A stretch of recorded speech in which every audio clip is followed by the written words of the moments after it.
Hi guys, thanks for this episode of the Nick Egan Times. On this episode, we have an awesome guest. We have Mary Leigh Moseley. Mary Leigh Moseley is a multi-talented R&B pop singer. Mary Leigh shows off both her writing abilities in the second studio track titled El Dorado. The new single was produced, mixed, and mastered by Frank Famous.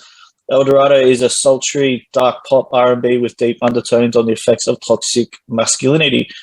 Mary Leigh says, I wrote El Dorado for anyone who has been in a relationship with someone who isn't able to be fully present because of deep rooted walls and emotional trauma. Her debut single, Thin White Lines, was released in September of 2020. Leaning more towards the country genre, it has reached over 10,000 streams and climbing. El Dorado is available now on all major platforms to listen to. Welcome the multi-talented Mary Leigh Moseley, and thank you for coming on my podcast. No, thank you so much for having me. I'm so excited. So am I. How's it all been going over there? It's been going. It's been very rainy. We just had remnants of a hurricane. So been kind of inside doing a lot of writing. Pretty much nothing much really going on over here. How I saw that over here, the hurricane. Has that been really intense over there? Has it caused a lot of damage? Well, it did cause a lot of damage, I want to say, in Louisiana. Fortunately, I'm in northern Georgia, so it didn't really affect us that much, just heavy rain. I know that it flooded parts of New York City, though. It traveled. Wow. So we're all good here in Atlanta. Mhm. How has the pandemic of COVID affected you personally and professionally too, since it begun? Um, it's affected me in many different ways, I would say. Professionally, it's kind of put a halt to a lot of live performing that I used to do, and I'm not able to go out and, there's a lot of precautions we have to take now to work with somebody. So that's been kind of difficult. But I think, I tell people this all the time. I think it's kind of it's been a good thing for me personally. I think a lot of people have started to realize that. I think that it's helped me mentally kind of just calm down, take a break, and really kind of get my mental health back in track, because I think when we're in a business such as this, I think we lose track of a lot of that, through doing everything. It's a very, you're always in the public eye. So it's been helpful in allowing me to find myself in many different ways. Yeah, awesome. Amazing. All right, let's just jump straight into it. For the listeners, tell me about your life story and how it all began for you. Yeah, so I am from a small town named Valdosta in southern Georgia. I'm about like 5 hours from the biggest city, and I basically tell people I'm from Florida all the time. But I started singing when straight out the womb. Honestly, I have been singing my entire life, and when I was 6, I was in a children's choir at my local church, and the choir director went up to my mom. I must have shown some sort of talent. So he went up to my mother and he said, you need to get her vocal lessons. I think that she would really do well with them. And so I started at 6, training classically. I'm 20 now, so it's been 15 years since I've started singing. I moved to Atlanta when I was 18. I still am in college, but I moved for college and have continued to do music. I think in the last 3 or 4 years, I've been pursuing it professionally. Incredible.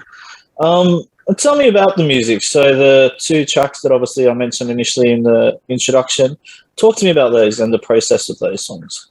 Yeah, so the first one that I released was Thin White Line. It is the second song I ever wrote. I started writing music. I've been training vocally for years.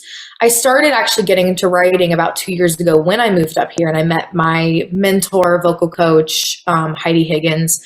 She's been a lifesaver therapist to me, but she got me into songwriting. And so I started just playing around writing, things that would just come to my head. The first song I think I wrote was absolutely horrible, as most of them are. But the second song I wrote was actually Thin White Line. She helped me out with it a lot. And so I wrote that song, in my bedroom, in my dorm room, actually.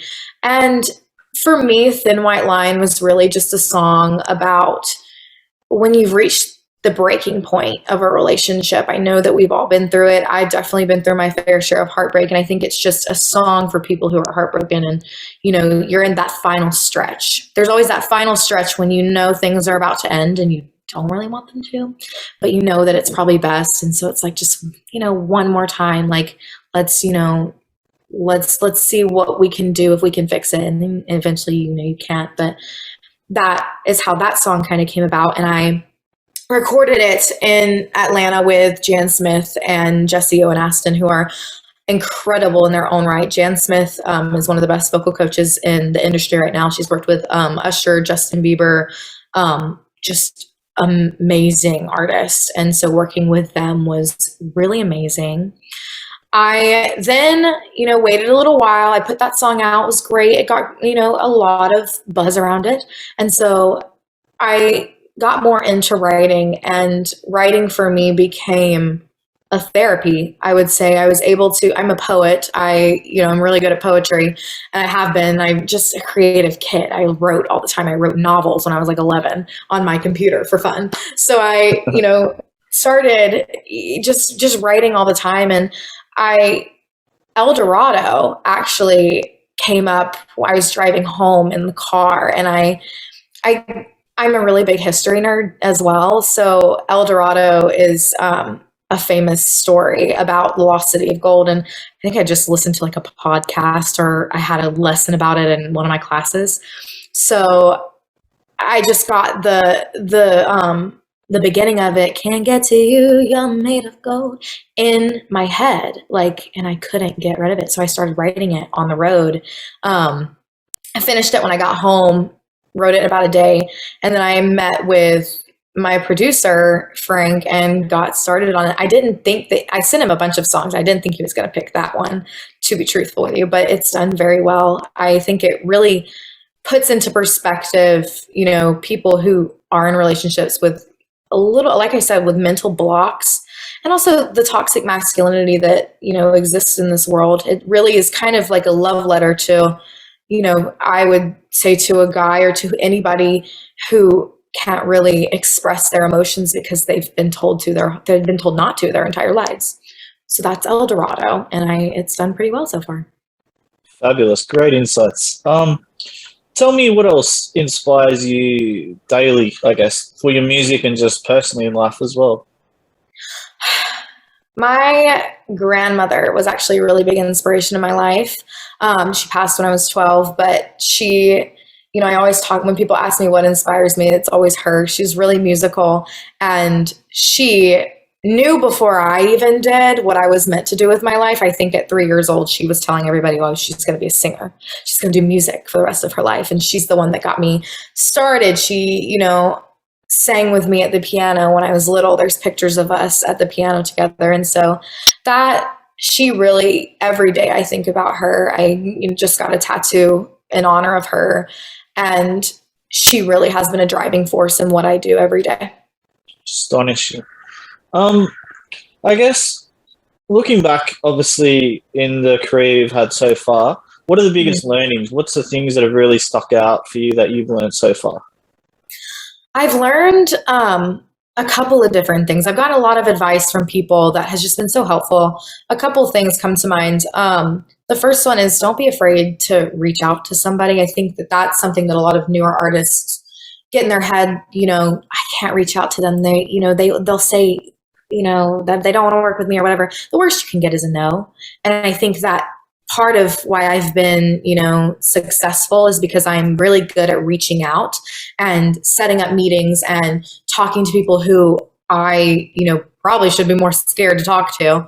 But I think that that's been a really big thing for me, and a big learning is to communicate, because like I said, the worst you can hear is a no. The next thing is, probably someone told me one time, actually, not everything has to be perfect. And me being a serial perfectionist, I think that everything I do has to be perfect. If it's not perfect, then it's not worth it. I've had to completely erase that out of my vocabulary. I've had to take that and just push it to the side with everything, because they told me, people want raw and real. They don't want perfect, because perfect is not real. Perfect is not what you want to see. You can't see yourself in someone that's perfect. And so I think that's a really important thing that I've learned. Amazing. Yeah, that's really amazing. What are you working on currently too? So what is the projects or what music you're working on currently for the future? Yeah, so I'm writing. I'm writing literally every day. I have a bunch of songs. I have honestly enough to do an album, but my next goal is to do an EP, an extended play, and just have a couple more songs just to show people more of what I can do, more of my artistry, more of what goes on in my head, stuff like that. Cool, cool. And I guess what other areas are you going to go into, or is it just solely music you're going to focus on? Is there anything else you want to do as well? I want to do everything, and I think that's my problem. It's one of my fatal flaws. Everything that interests me, I try and dip my fingers into.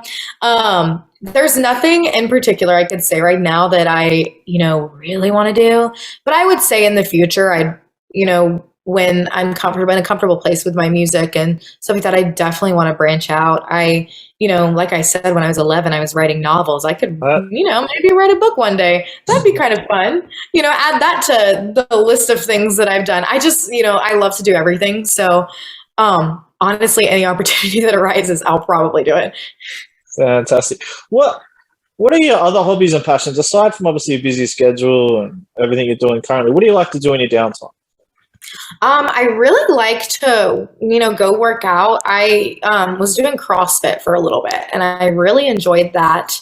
Um, I paint and I do art. I love like just creating things. I do music, but I also, I'm such an artistic mind. I do photography. I do it all. So really just that writing. I'm in college right now too. So most of my time is filled up with classes. So How do you fit in all the time too? Obviously, that's incredible that you're doing college, you're doing this. How you got the time? I don't. That's the problem. I'm working. I have a full-time job actually. I'm working 40 hours. Then I'm taking 18 hours in school and doing this as well. I'm also vice president of an organization that I'm in. So I have absolutely no time, but that's been a big thing that I've had to learn to take 30 minutes at least a day and just sit down and breathe and decompress and just do music because music always calms me down. But yes, my schedule is so busy. Wow, that's amazing. It's incredible what you're doing. And Thank you. Mary Leigh, where would you see yourself, generally speaking, in 10 years? If you could pick a time right now and you could see yourself in 10 years, where would you see yourself? In 10 years, I am a very forward thinking person, almost too much. But 10 years is a long time, and I've tried not to think about what I'm going to be like. But, in my hopes and dreams, I hope that, I'm just still making music. I hope that I'm making music for a large, following of people. I hope that I've touched and reached people around the world at that point. I hope that I've traveled more. I hope I go to different countries. For me, it's really not about the awards or anything like that. Most people will tell you, oh yeah, I want to win a Grammy. I want to do this. I want to do that.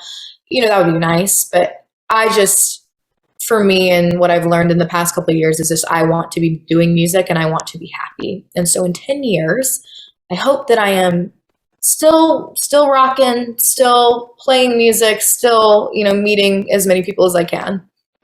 Yeah, that's incredible.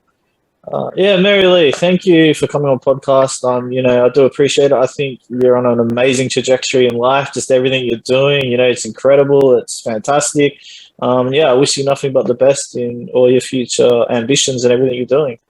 Thank you so much. Thank you so much for having me. I'm really honored to be on your podcast. Well, you're welcome. And yeah, we'll definitely keep in touch. And I look forward to seeing the progress you have in life as well. Awesome. Thank you so much. No worries.